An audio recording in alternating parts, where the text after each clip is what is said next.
Good morning, student. How are you all? I hope you all are well at home.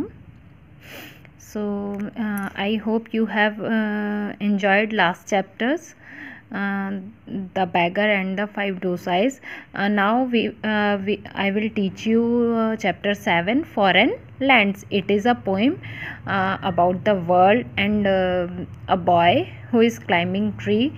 So let's start our new chapter, foreign lands. So please start.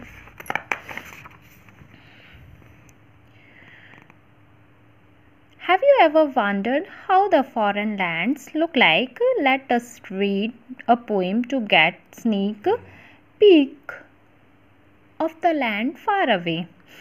तो बच्चों, इसमें जो narrator है वो कह रहा है कि क्या आपने कभी फॉरेन लैंड से, यहाँ मतलब है विदेश या दूर सुदूर जो जगह होती हैं वो आपने कभी वहाँ गए हैं, घूमे हैं, देखी हैं?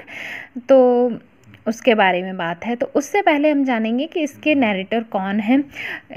इसके नरेटर हैं रॉबर्ट लुइस स्टीवनसन, है ना।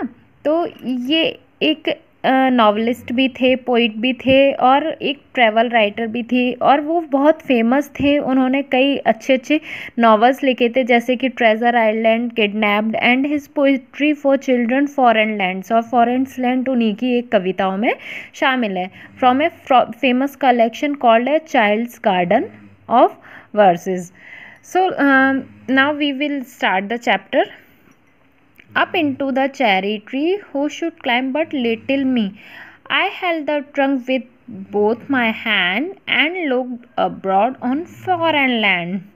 तो इसमें बच्चों एक बॉय है, वो क्या करता है कि चेरी के पेड़ पर चढ़ता है। जैसे कि आप सभी बच्चे हैं, क्या आप कभी पेड़ पर चढ़े हैं? है ना, बहुत ही एक्साइटिंग होता है बच्चों के लिए ये सब करना। तो वो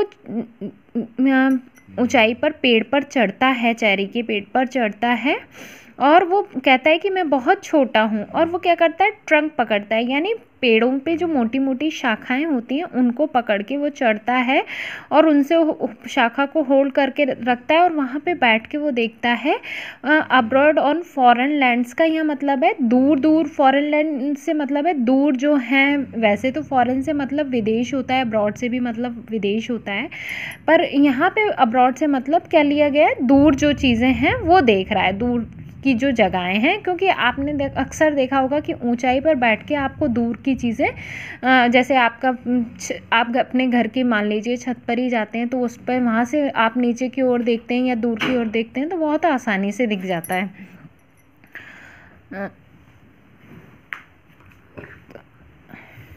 I saw the next door garden lie adorned with flowers before my eye, and many pleasant places more that I had never seen before.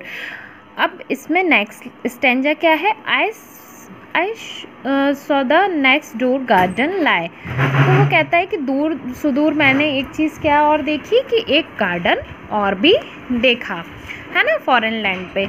और वो क्या है, अडोन है, यानी बहुत ही सजा हुआ है, बहुत ही फ्लावर्स के साथ, और मेरी आँखों के सामने सजा हुआ एक गार्डन है। और वो कैसा है, बहुत ही सुहावनी जगह, and my many pleasant places more.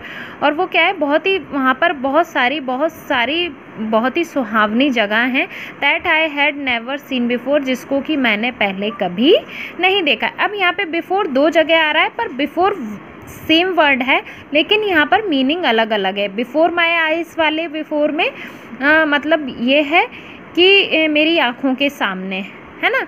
और नीचे जो है that I had never seen before, तो पहले से मतलब है, तो यहाँ पे अलग अलग मीन है। I saw the dimpling river pass and be the sky blue looking glass, the dusty roads go up and down with people trampling into town. तो वो कहता है कि जो पेड़ पे देख के वो क्या, पेड़ पे बैठ के वो क्या देख रहा है कि डिम्पलिंग रिवर पास हो रही है, मतलब बह रही है एक नदी, ट्विस्ट होती है, टर्न। नदी को आपने हमेशा देखा हुआ है कि टर्न ट्विस्ट होती रहती है नदी, तो वो बहती है, चमक खूब लहराती हुई बहती है नदी। और स्काई कैसा लग रहा है, बिल्कुल मिरर की तरह दिख रहा है, एकदम साफ, एकदम चमकीला, है ना। शीशा देखा हुआ है आपने, मिरर, उसी तरीके से ये भी चमकदार दिख रहा है। और dusty roads go up and down, और रोड्स जो हैं वो अप एंड डाउन हो रहे हैं with the people trampling into the, और जो पीपल टाउन में ट्रैम्पलिंग हो रहे हैं वो देख पा रहा है वो। Next page. If I could find a higher tree, further and further I should see to where the grown-up river slips into the sea among the ship. अब वो कहता है कि अगर मुझे कोई और भी हायर ट्री मिल जाता, और भी ऊंचा पेड़ मिल जाता, तो मैं दूर और दूर जा देख पाता, है ना। तो वहाँ, और मैं वहाँ भी देख पाता जहाँ पे ये शिप्स होते हैं, और जहाँ पर ये रिवर सी में जाके मिल जाती है। यानी आपने अक्सर सुना ही होगा बच्चों की जो नदियाँ होती हैं वो अंत में जाकर कहाँ मिलती हैं, सागर में जाके मिलती हैं। तो वो यही कहता है कि अगर पेड़ और भी ऊंचा होता तो मैं और भी दूर दूर तक देख पाता जहाँ पे नदी सागर में जाकर मिलती है। To where the roads on either hand lead onward to fairy land. और वो कहता है कि रोड्स इतने एक अदर उसमें होनी चाहिए जो कि एक फेरी लैंड को भी मैं देख पाता। Where all the children dine at 5, और जहाँ बच्चे अपना डिनर खूब अच्छे से कर सकते, 5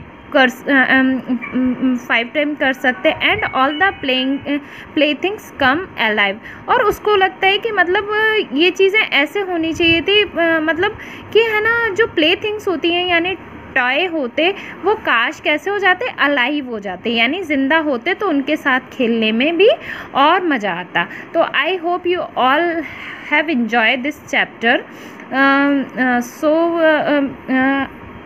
I did send to word meanings to you in your previous turn. So in your next turn I will send you question, answer and book parts. Thank you so much. Goodbye. Stay home. Stay safe.